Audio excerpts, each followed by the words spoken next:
Silakan saudara-saudara lihat pasal 1, bangsa umat pilihan Tuhan pun diserahkan ke dalam tangan Raja Nebukadnezar. Kita baca ayat yang kedua, 1, 2, 3.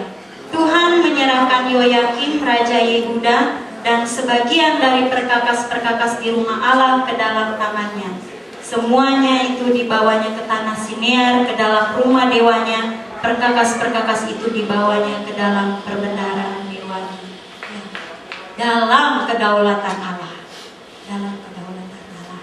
Bangsa yang terkenal kuat, Yehuda, Israel yang terkenal kuat, bisa ditaklukkan oleh Nebukadnezar.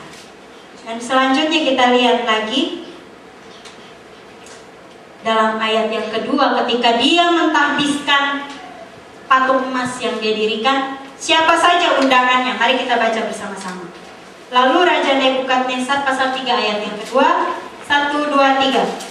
Lalu Raja Nebukadnezar menyuruh orang mengumpulkan para wakil raja, para penguasa, para bupati, para penasihat negara, para bendahara, para hakim, para ahli hukum, dan semua kepala daerah untuk menghadiri pentahbisan patung yang telah didirikan.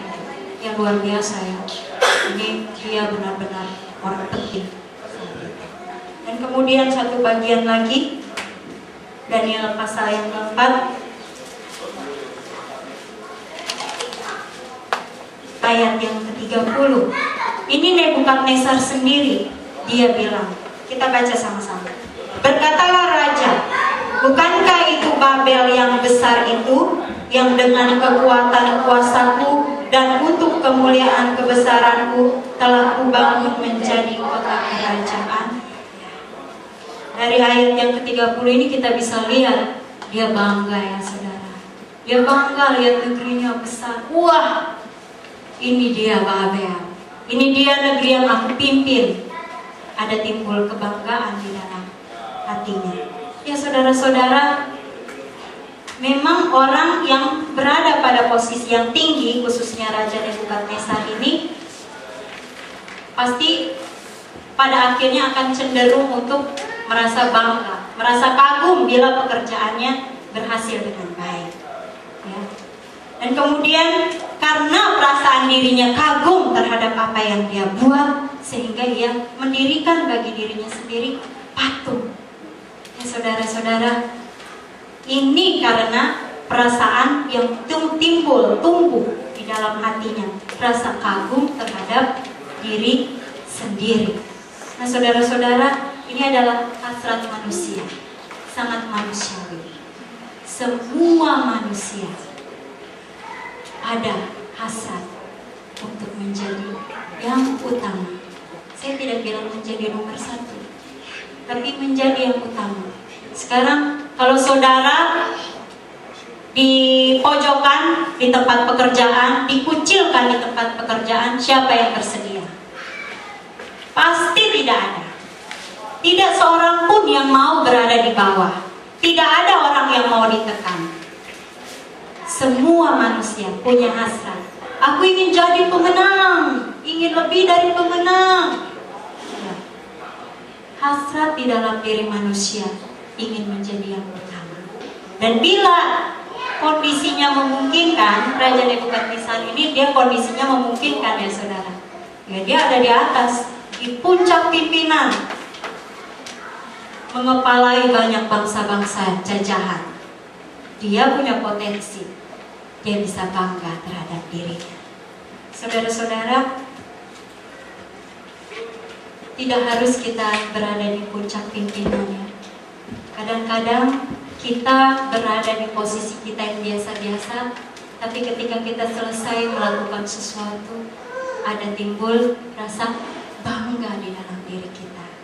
Kadang kalau kita biarkan rasa bangga ini berkembang menjadi memuji diri sendiri. Oh, aku baik ya. Oh, aku rajin ya. Oh, aku ini gambate ya orangnya. Wah, aku hebat ya. Yang seperti inilah yang membuat kita jauh daripada Tuhan, terpisah hubungannya dengan Tuhan. Saudara-saudara, seperti saya katakan tadi, sangat tipis perbedaannya antara kita bangga terhadap diri kita sendiri, rasa bangga terhadap pekerjaan, dengan kita menjadi memuji diri kita, berkembang menjadi kita mengagumkan diri kita. Oh, aku baik ya. Kalau perempuan mungkin, oh aku udah bisa make up, aku udah bisa bagus dandan, oh aku hebat. Ini urat kerut-kerut bisa ditutupi sedikit, wah aku hebat. Karena kalau orang ketemu nggak ketahuan nih umur berapa. Pasti semua bilang 25, 28.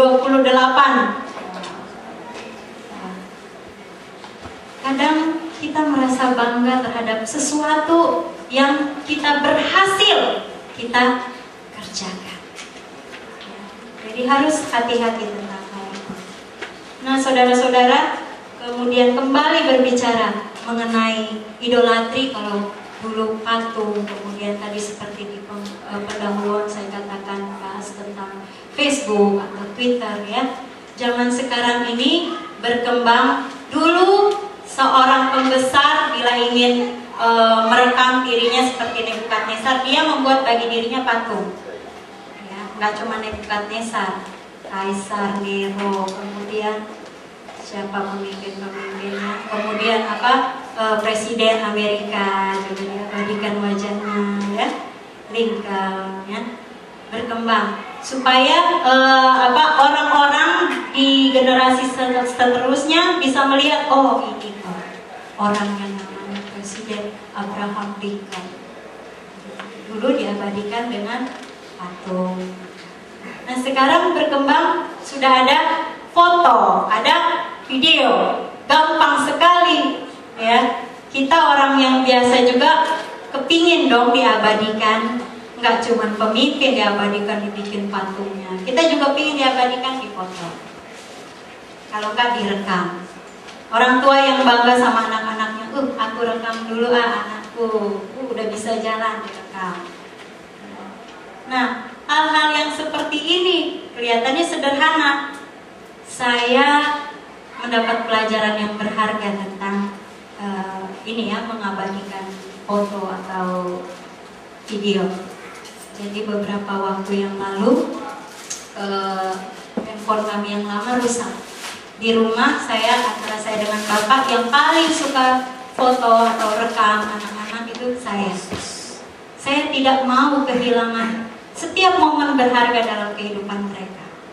Waktu ulang tahun, waktu bisa jalan, waktu dia berdoa, waktu dia ayat hafalan, saya usahakan, saya bisa rekam.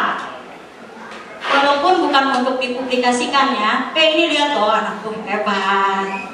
Tidak bermaksud begitu. Untuk saya simpan pribadi, karena saya senang. Saya bangga waktu saya lihat, senangnya si Ales, gantengnya si Ansel, begitu ya. Gemesnya. Itu jadi sebuah kebanggaan buat saya. Dari dulu, kalau saya punya foto-foto, ini harus saya simpan. Saya tidak mau kehilangan. Kalau hilang, saya nggak bisa lihat lagi gemesnya Alden, gemesnya Ales waktu kecil. Ini jadi sesuatu yang berharga buat saya. Kemudian beberapa waktu yang lalu handphone kami rusak.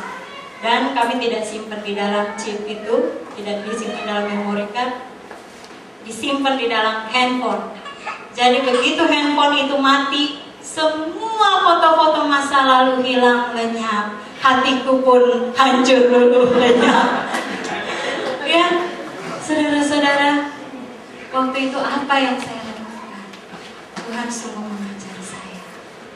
Buat saya itu penting sekali. Saya rasanya mau marah. Mungkin saudara-saudara lihat saya, ibu itu tenang orang.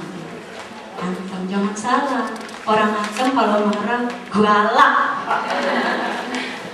Ya, jadi dalam hati saya kecewa.